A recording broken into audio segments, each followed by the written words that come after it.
যুবক, অনুমতি দিলে একটা কথা বলি, যদি রাগ না করেন। আপনি যাকে ভালোবাসেন, পবিত্র ভালোবাসার কথা বলতেছি আমি, আবার ওই বয়ফ্রেন্ড গার্লফ্রেন্ডের কথা কইতেছি না। জান, আপনি যাকে ভালোবাসেন কয়জন? আপনাকে যে ভালোবাসে উনি কয়জন? উনি যদি 10 জনকে ভালোবাসে, আপনি কি সে ভালোবাসা নিবেন? আপনি যখন বলছেন আই লাভ ইউ, সে উত্তরে কি বলছেন? আই লাভ ইউ টু মানে কি?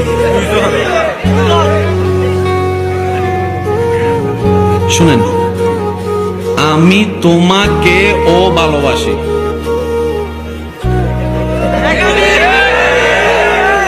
আমি তোমাকেও।